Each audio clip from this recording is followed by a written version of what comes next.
We often turn to our phones or TV or scrolling TikTok or YouTube.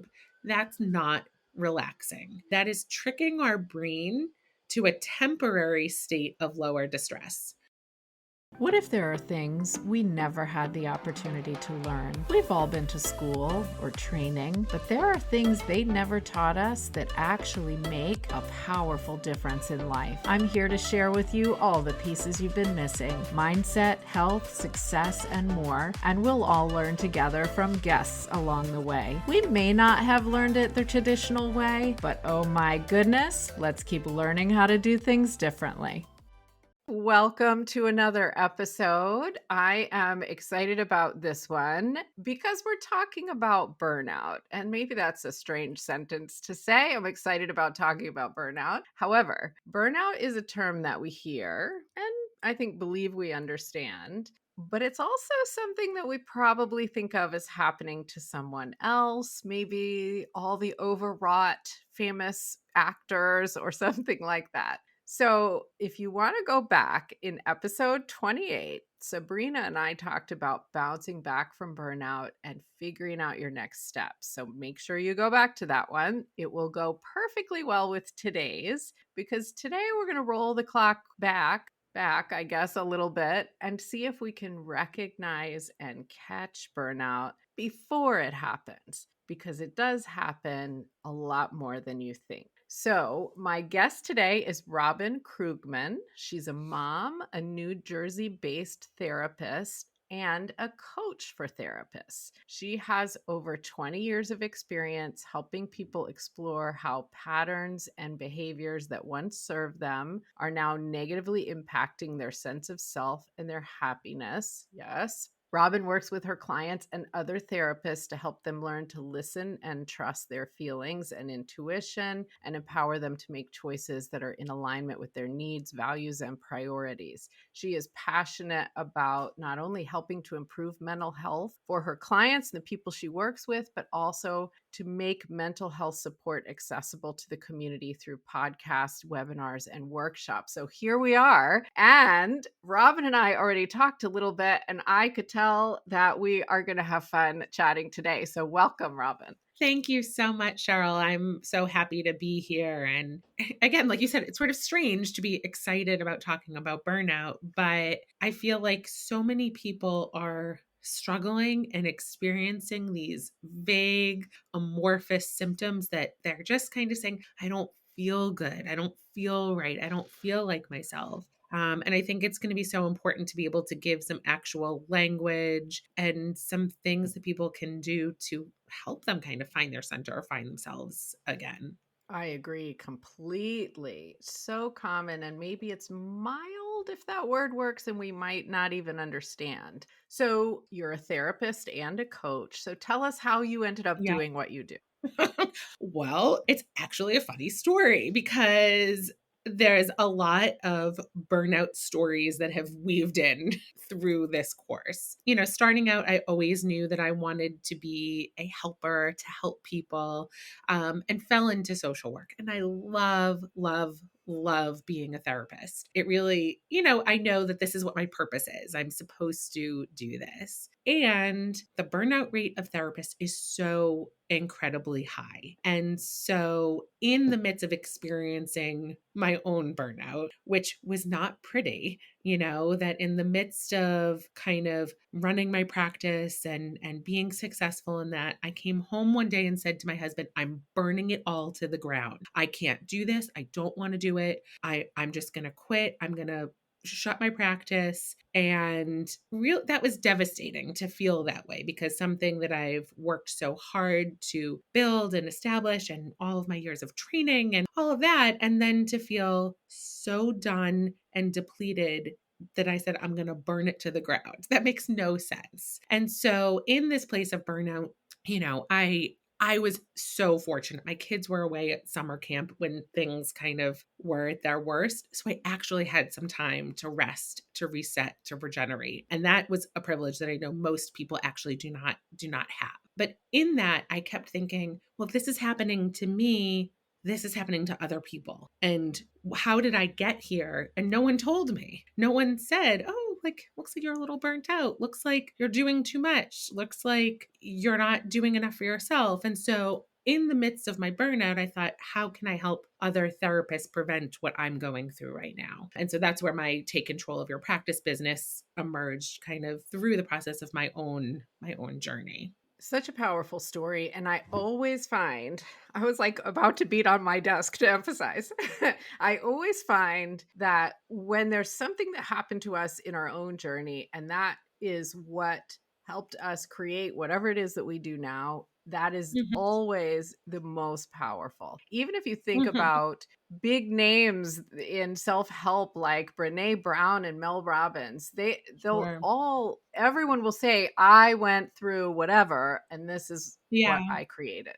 It's powerful. Well, and I think it's so important. When I first started as a therapist, a lot of the textbook was like, you're not you need to kind of keep a boundary, keep a distance. Your client shouldn't really know much about you. And as I've progressed in my career, what I've actually found is me being human and my humanity and being flawed and being able to share appropriately of I've gone through similar things or knowing what that is like, I think makes people feel safe and validated and heard, especially in a therapeutic dynamic where it can be easy to make assumptions that I have it together, that I don't have any problems. And for people to hear that the person helping them has gone through stuff makes it seem so much more normal, makes it seem more accessible, makes it a little bit easier to get into. I agree. I agree. I agree. And there's something about coaching. And to be honest with you, I can't remember if you said this to me or someone else did, but I am a coach as well. And so Mhm. there's something about coaching that people don't necessarily understand sometimes, I think. And that is that we're not here with all the answers to tell people Mhm. exactly what to do. We're here to listen and hold space for helping Yes. people figure out their stuff. Right. So yeah, whoever you're taking advice from probably doesn't have it together totally either. And that's okay. Yes.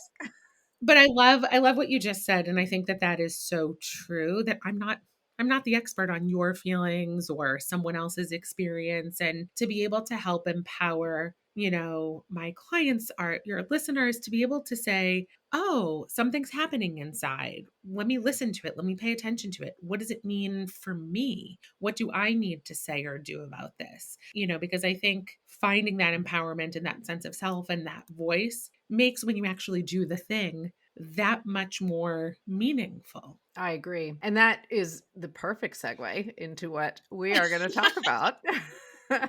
Because what I want to ask you is this is probably the first step here. What are some of the typical stories you hear about burnout? And does it happen to anybody or is it just the busy people using air Oh my gosh, quotes? Cheryl, it's fascinating, the stories that I like both have lived and have heard, because this is not just your celebrity going to rehab. It is not just the high power, multimillionaire executive. The stories that I am hearing and living are everybody. So there's the person who works from home, has a very successful job, was in the office pre COVID, and now is home. Now, this work from home is a blessing and a curse, that these people are saying, well, work used to be my escape from family, and my family used to be my escape from work. And a lot of people in that work from home realm are finding the boundaries are very loose, they're very fluid. You don't have that commute to decompress. Now, I'm very lucky. My office is a mile away from my house, right? So on one hand, so great, I can be home, I can rush out of here, I can get my kids to practice and shuffle them wherever they need to go. But that 4-minute drive to my house is not enough time for me to rest and reset and like just leave everything at the office. And so I think the work from home crowd is feeling that they don't have any separation, and sort of the pressures are just enormous. I am hearing stories from the stay at home mom where the mental load of being a stay at home mom, caring for children, being attuned, being attentive, being on guard and on edge and looking and learning and for many of us wanting to do better than our parents did, and trying to have some conscious decisions in how they're parenting. And there's a lot of perfectionism. I'm sort of, and especially in the stay-at-home mom of, well, I've chosen to stay home. I need to do it all. I need to have perfectly clean house. I need to have everything in order. My kids need to be in this activity and that activity. And a lot of these, I'm going to use the word mom loosely because I know that there are stay at home dads as well, but most for the stay at home parent, that it's a very hard job and it's a different kind of energy, and a different kind of physicality. A lot of stay at home parents at the end of the day will say, I'm so touched out, and needing that Yeah. emotional and physical break from it all. And Yeah. then I'm hearing from the people who, say, I've had it together my entire life. I've always, been great. I always get good grades. I'm a great employee. I can manage all of the stressors. And then all of a sudden they feel like they're falling apart. And all of a sudden they're like, oh, I have emotions. I have feelings. Where did these come from? I don't know what to do with them. So the story is really, it doesn't fit one person. And I think that's both, again, like a blessing and a curse. Misery doesn't love company. But but to know that you're not alone, to know that, oh, this isn't just something that happens to someone else, that there's a person out there like me, like you, who is experiencing these things, again, I think can feel very validating and give a sense of permission. I think when it comes to mental health, and although burnout isn't an official mental health diagnosis, it's a set of symptoms that we can associate with a word. But when it comes to mental health themes, I think even now people are nervous and apprehensive and cautious to say, oh, well, I have this, or whether Mm, they're talking about depression or anxiety or burnout, that there's a sense of shame or embarrassment and this kind of idea of I should be able to do it. mhm. Yeah.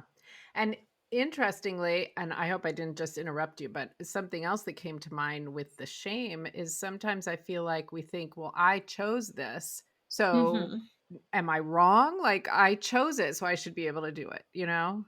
Mhm. I mean, and guilt and shame are really interesting emotions because shame is saying, I am bad. There is something inherently wrong with me. I'm flawed. And guilt says, oh, I've done something really bad. Now, guilt is really an emotion that's like, have you committed a crime? And most of the time, the answer is no, And so I think when people are kind of experiencing guilt and shame, they're actually masking other deeper emotions.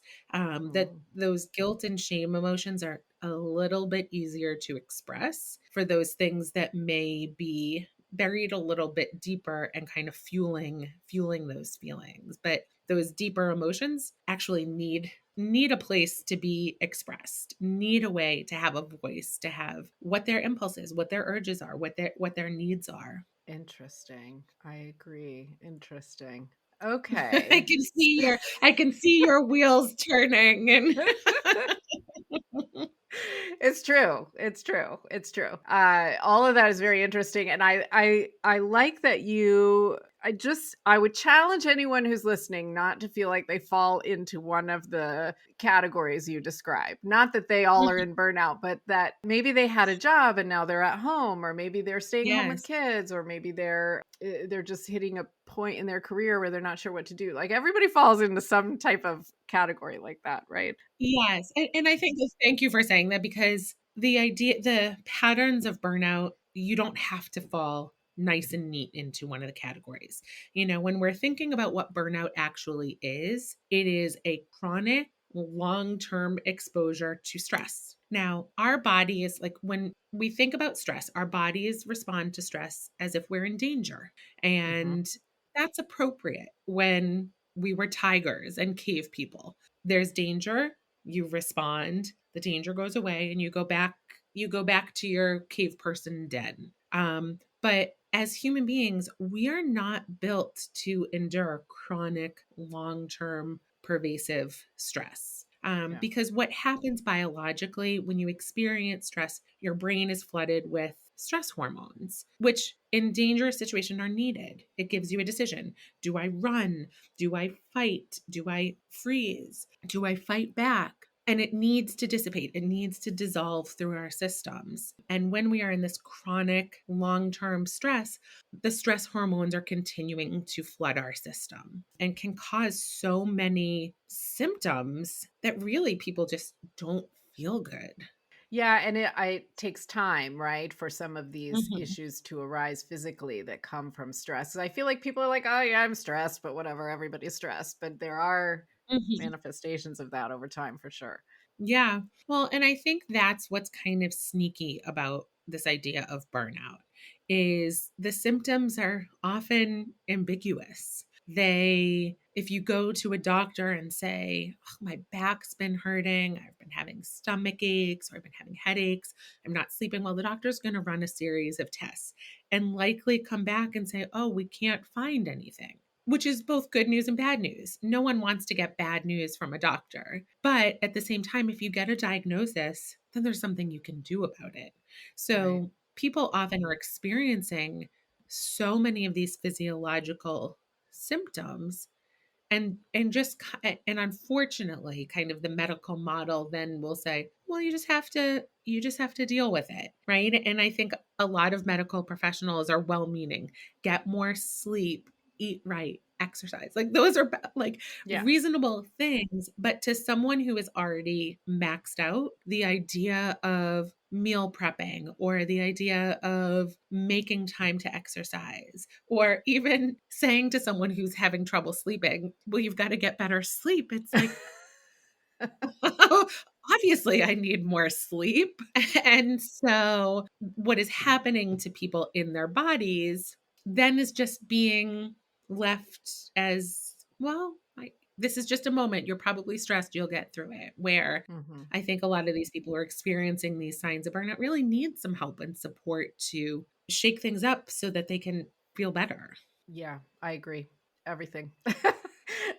Yeah, I was thinking about, that like when my kids were young and one of the times when I was feeling burnt out, something that was like coming up and I hear so often is this irrational irritability that people Mm. are feeling very on edge and nitpicky and it's such a silly moment, but I think it was also a poignant moment. My son was asking me something about a yogurt, and I remember he was little, and and something came over me, and I'm screaming in my kitchen about this yogurt or whatever it was. And I had this like out of body experience where I was like, who's this person standing in my kitchen yelling at this 3-year-old? What is going on? And seeing the look on his face and realizing like, oh my god, like, what have I done? And thankfully, like, I made a repair and knew that like I can't keep doing that, but that irritability, that on edge feeling, that feeling of almost like depersonalization, like not feeling like, who is this person, not knowing yourself, is so common in when people are experiencing symptoms of burnout. So, yeah, that I want to talk to you about the symptoms. And before I send us down that path, I want to say I have a similar story. So, I would have probably agree that irritability must be a big one because I was a high school teacher for 12 years Oh, and wow.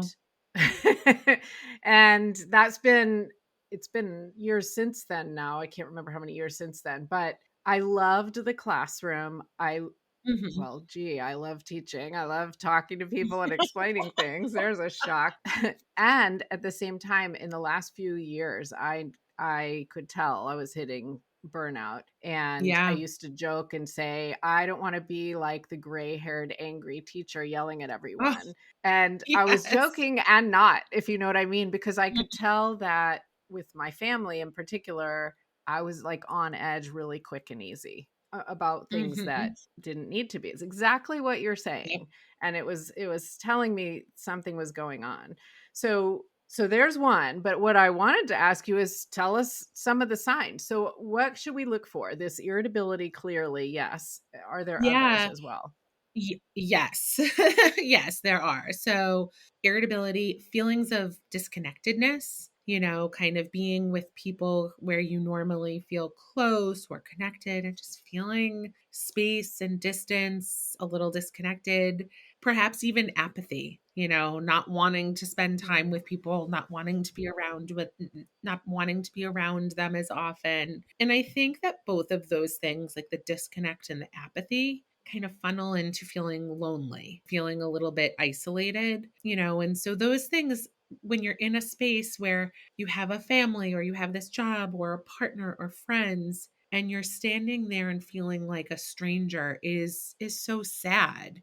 I think a lot of Mhm. people really experience this as such, like there's an awareness of this doesn't feel like me, and almost feeling like an imposter in your life. I think other things that people can experience, this tiredness, and it's not a tiredness of like, Mhm. ooh, I need a nap, or like it's going to feel good to get in bed. It's heavy. It's hard to get out of bed. It's the tiredness that no amounts of cup of coffee or, cold water on your face will wake you up, that you're kind of walking around with this heavy, heavy tiredness that each day you hope, okay, tomorrow it's going to be better, and it's not. And that's hard to get up and do your any role that you have in life when you're feeling this like heavy Yeah. weighted tiredness. A lot of people I've talked to have brain fog.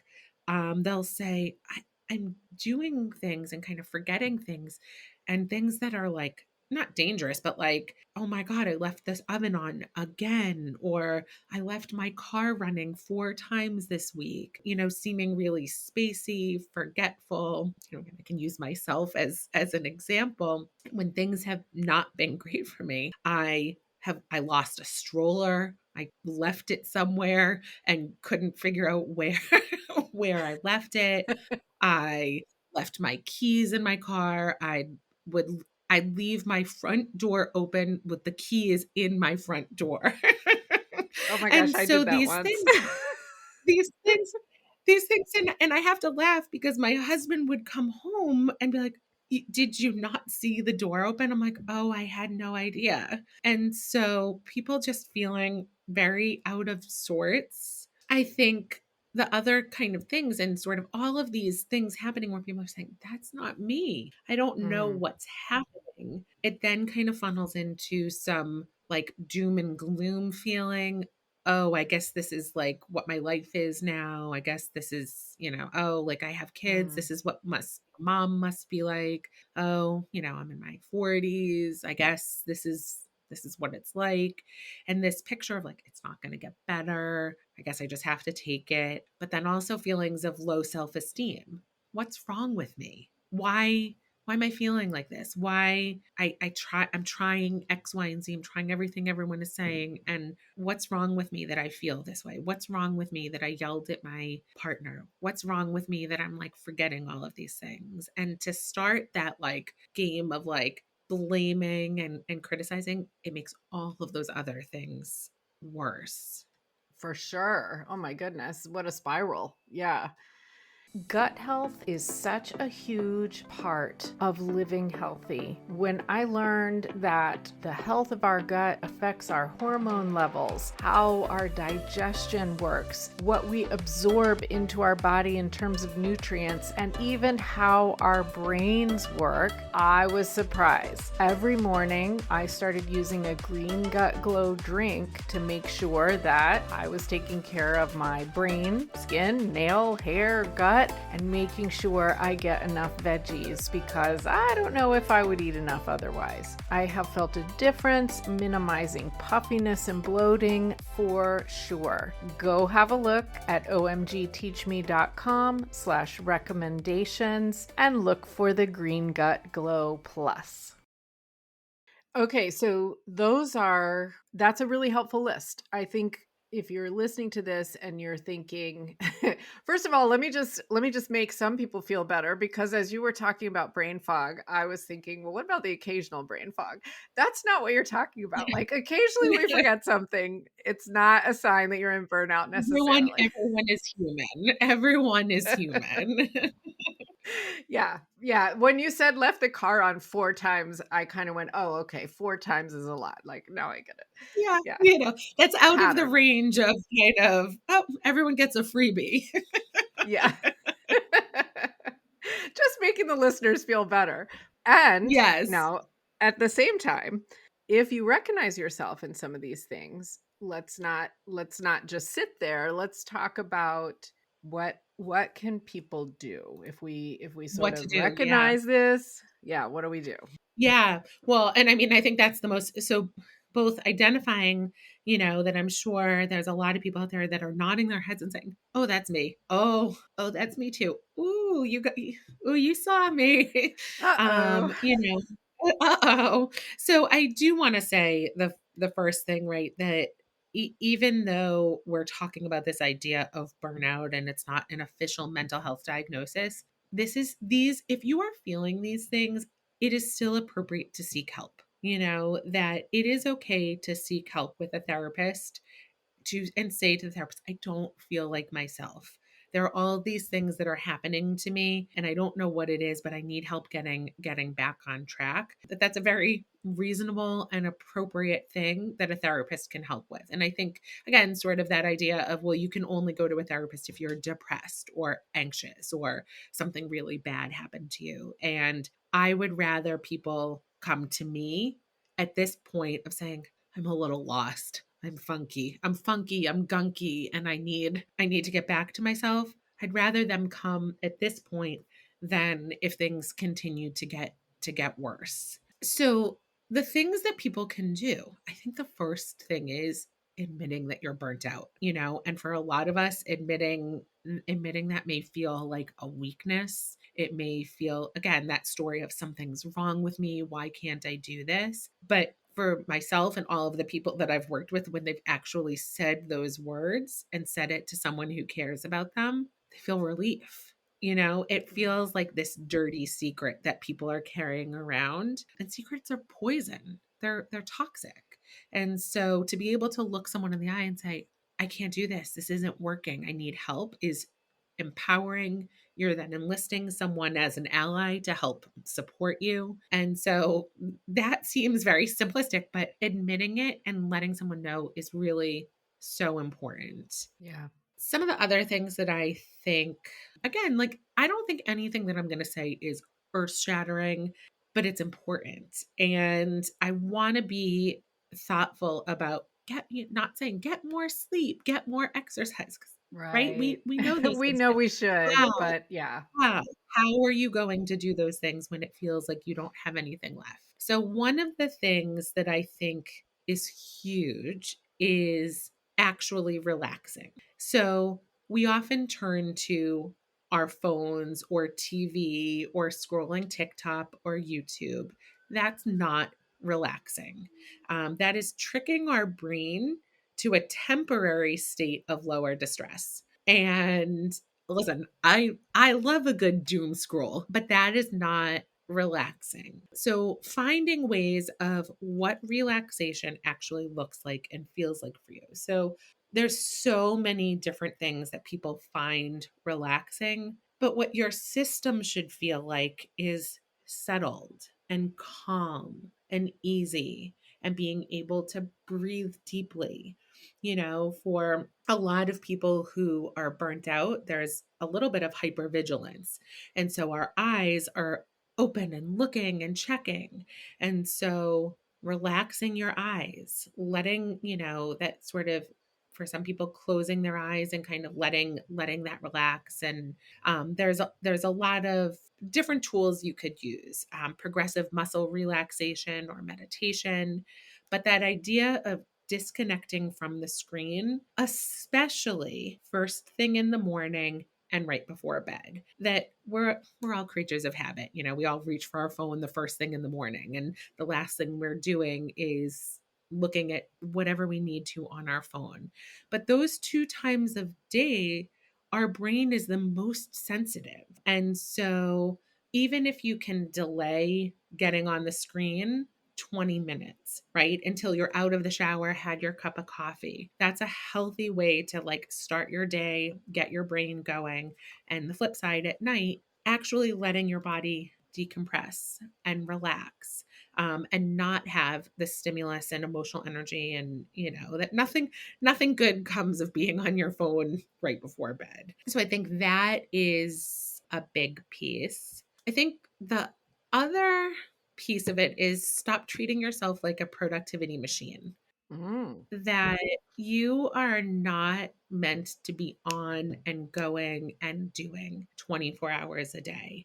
And so, in this element of feeling burnt out, it's you're doing too much. There's too much to do. And giving yourself, I love, and I say this a lot, give yourself permission, right? That it's okay if the dishes stay in the sink until the morning. It's okay if the laundry doesn't get folded that night. It's okay if you take the pile of mail and put it on the counter and wait till Friday to open it. That I think we as human beings are often very hard on ourselves, and this idea of I have to do, I have to do, I have to accomplish, I have to check off the to-do list. But I encourage people to think, if a friend came to you and said, I have so much to do, I'm so tired, I can't do it anymore, what would you say to your best friend? Because we are often so much kinder to our friends and our loved ones. And I don't think anyone is going to say, like, you need to figure out how to do it. You need to hustle and grind all day long and get the stuff done. I think that we would say to our best friends, it's okay. It's okay for you to come home after you drop the kids off and sit on the couch. It's okay to read a book. It's okay to take a nap. It is okay if the toy room is a mess. It is okay if the pile of mail needs to wait. And we'd be kind and we'd be gentle and we'd be loving.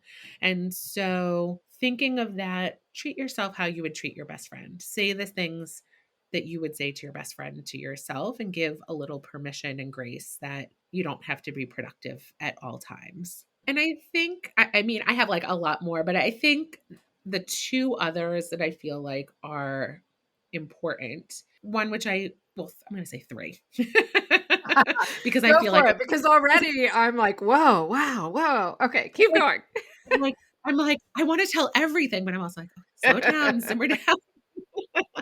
You don't need to go at it alone. That it isn't weakness. It isn't a flaw to say, I need help. I can't do this by myself.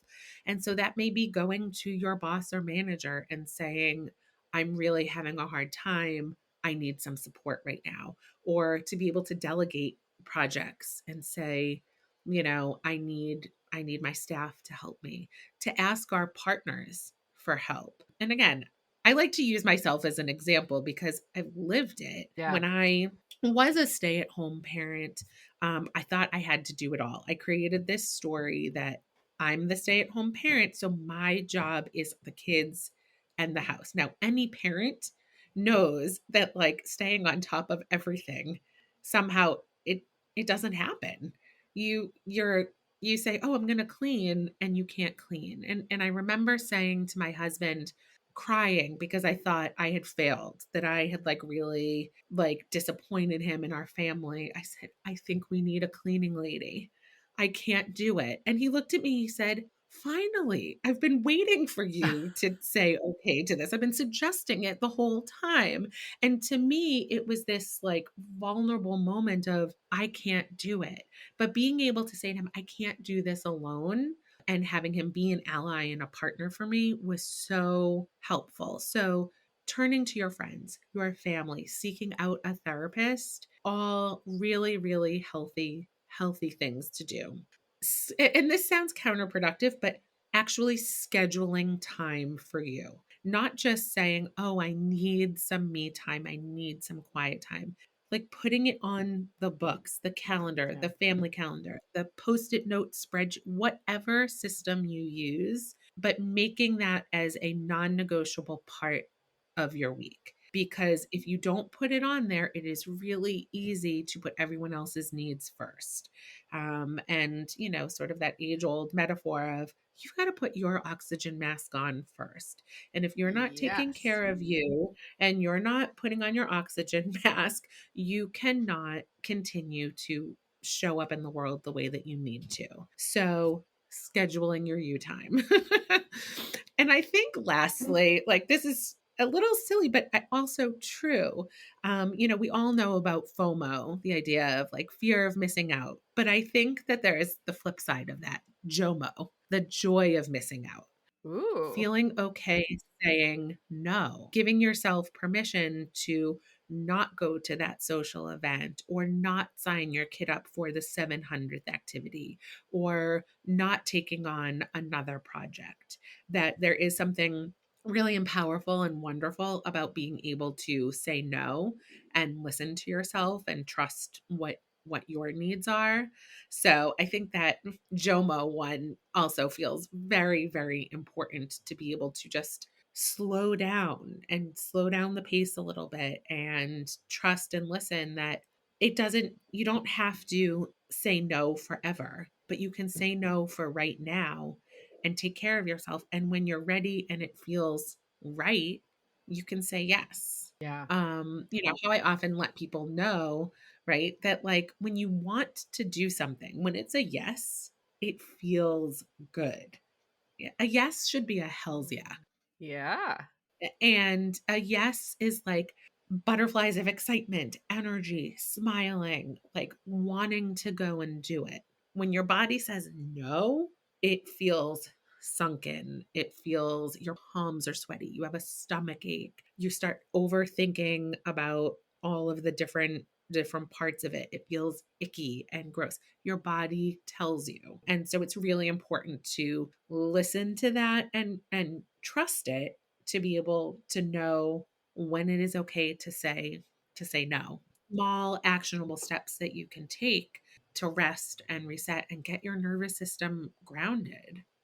Something I like about everything you said is that, as you said when you started, these are not things that are maybe different than what people have heard, but maybe we never really realized that doing some of these things that we always hear people talking about are actually this powerful and could really help Mhm. in situations. We're told to relax and we're told to calm down and we're told not to have the screen on at night. And I did an Mhm. episode on sleep and she said exactly that. And that is a very popular episode of this podcast.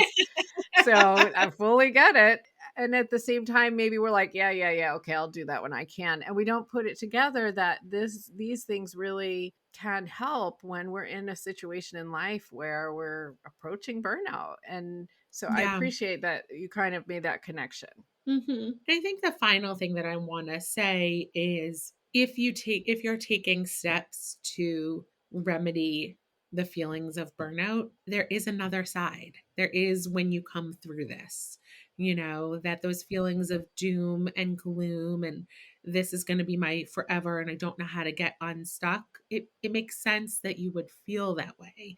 And it makes sense that that would be your mindset, but there is something better and more beautiful and more connected to yourself on the other side of this. Yes, yes. And you always hear people say things like, when you get out of your comfort zone and have the discomfort, that's when the great stuff happens. And on the other side of the challenge, that's when the good stuff happens. But I mean, it's true. And in this case, Mhm. oftentimes maybe burnout is a signal. If tell me if I'm putting this together correctly, burnout is a signal that we need to make a shift of some sort in what we're doing in our lives. And Yeah. there's great stuff waiting ahead if we do Mhm. that, and it's guiding us to that point in a way. Yeah, I think that's very well said, that it's our body's way of saying like, "Stop, something's not working." You can't keep going like this. You're not happy.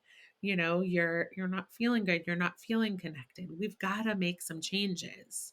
And we're not always the best at recognizing emotions like that, so these are like symptoms of the fact that we need to Yes, for recognize. sure. For sure.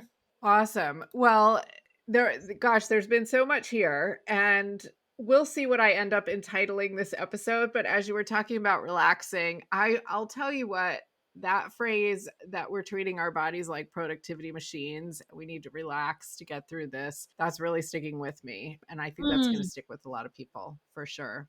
Yeah. Yeah, I think so. I think so as well. One of the things that you had asked me prior to our conversation is a song. And there's this song that I heard it on a Spotify playlist, and immediately I thought, "Oh my God, this song is everything." It's like very catchy and upbeat. It's by Modern Headspace.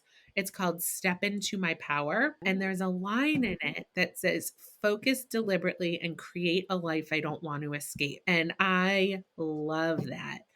Especially when we're thinking about this idea of burnout.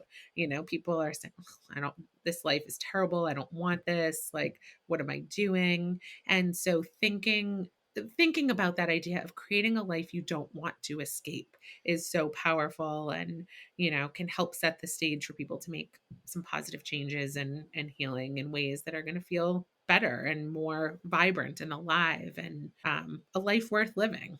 Yes. Well, you knew I was going to ask you that question, so that was perfect. And if this is the first time you've listened to this podcast, we have a playlist on Spotify and Amazon Music called Mood Lift OMG Teach Me.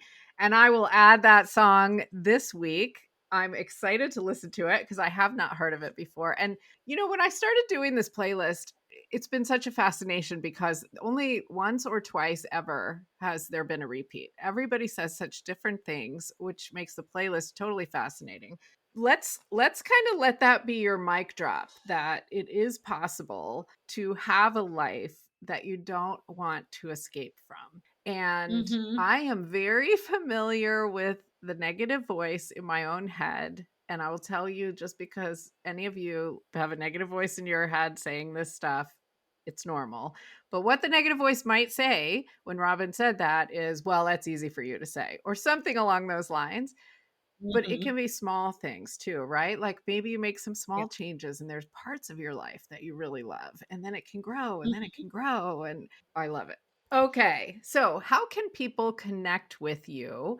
I know that you see clients in New Jersey, but tell us about the other part of what you're doing and where people can find you. Yeah, so my coaching business is for therapists, and it's to help therapists create systems in their practice to prevent burnout.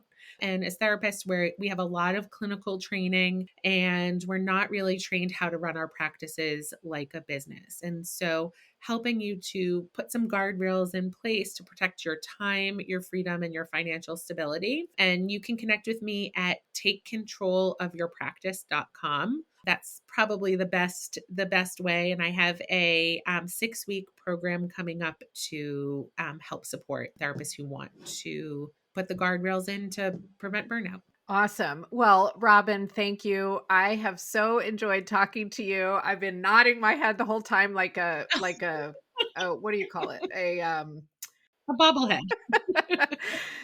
Thank you. Like a bobblehead. And it has been fun, and I know people are going to take a lot away from this. So thank you for joining me. You're welcome. Thank you so much for having me. Absolutely. I hope you enjoyed today's episode. OMG, I would be so honored if you would take a moment, leave a rating, leave a review, or take a screenshot and share on your social media. Let's get this message out further into the world. Now it's time to head down to the show notes to see the resources I mentioned. We may not have learned this before, but it sure is powerful now.